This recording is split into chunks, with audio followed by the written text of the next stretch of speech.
Hey guys, how's it going? Buster Photo here with another one of my cameras from my collection. Today we have the Canon QL17 GIII. It's a beautiful little camera. I picked it up on Craigslist for 50 bucks. Yeah, great price for this camera. The guy had posted it for an hour before I saw it, hit him up, met, bought. Yeah, because for that price, I mean, you couldn't beat it, especially the condition this one's in. This one's in beautiful condition. The prices as lately hover around 100 bucks. If you can find it around 100, that's a really good deal. Under 100, buy it immediately. They do tend to go in the higher 100s up to the 200s.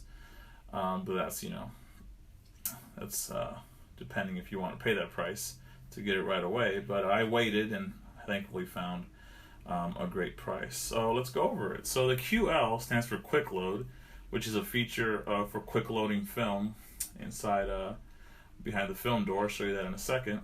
And the 17 stands for 1.7 aperture of the lens. It's a 40mm 1.7. So let's go over it. Let's start with the lens, and let's see if we can zoom in there. There we go. So you have your first ring is your shutter speed from B all the way to 1/500th of a second. There's this little button right here. You push that in to get to B, to bulb, kind of a little safety setting, and then you change your ISO with this little lever right here. You push in, and then you can change your ISO. The next ring is the aperture ring. So you have 1.7 all the way to 16, and the A is for automatic. This camera does have an automatic feature. It's pretty much shutter priority. You put it on A, the meter selects your shutter speed. I'm sorry, it selects your aperture for you. And the next ring we have is the focusing ring, and then this right here is the self timer, and you pretty much just bring that forward. It's on automatic. Let's try it again, and there it goes. And that's what you just saw right there. It was on automatic. It does have a safety feature. If it's way too bright or way too dark, it will not let you fire the camera, which is pretty cool to keep you out of trouble.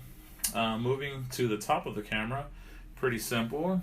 You have your film rewind knob. Pretty easy. I apologize for my fingers. I had lunch earlier and I should have. Anyways, you have your little shoe for your flash right here. You have your shutter advance lever, shutter release. You have your film counter moving towards the back. You have your battery check button. It's got some fresh batteries in here. And this right here, this little window is to let you know that your film is advancing properly. It's kind of redundant, only because if you see the film rewind knob turn, I mean, you know your film is advancing correctly. This particular one was made in Taiwan. I'm not sure if they all were made there, but definitely this one is. And then the sides, nothing much to show you there. Underneath, you have your battery compartment, your tripod, and then your film rewind button. So let me show you the inside of this guy. So to open it, just let me zoom out a little bit. Just like old school ones, pull it, open the back, and see, and this right here is the quick load option.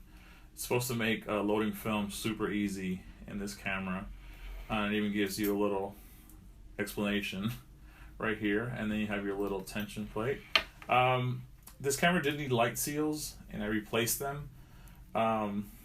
Just your typical Marshall's sticky sided foam It's really easy to put light seals in these cameras. I mean, at least I think so. The method I use, I just cut some of that one-sided sticky foam, put some in here, put some in there, replace it right here, replace it right here.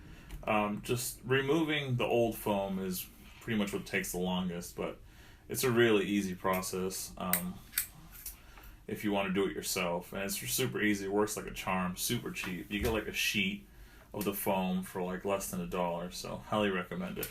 So let me show you the quick load feature. I have some of my trusty Kodachrome 64. They haven't made that in a long time. I found that in an old F3 that I bought not too long ago. So you bring that up, prop that down, line that up, and then pretty much all you have to do is bring the tip of the film. I like to bring it right to the end of that red, but as long as you're in the red, you should be good. So bring that forward, right about there.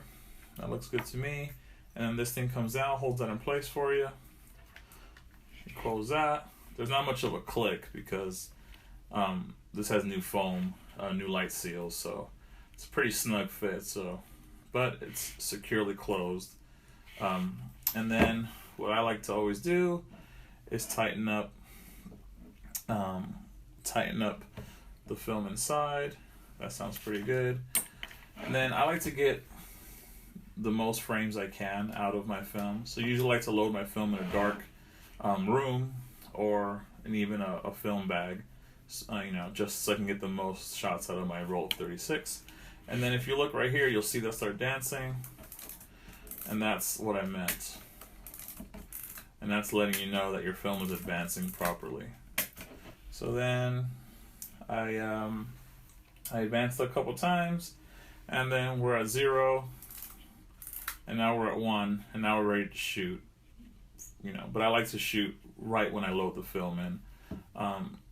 Sometimes my first exposure, you can see a little bit of light leakage because it was so close to the opening of the film cartridge, but you know, I like those, and I can usually squeeze out 39 pictures out of a roll.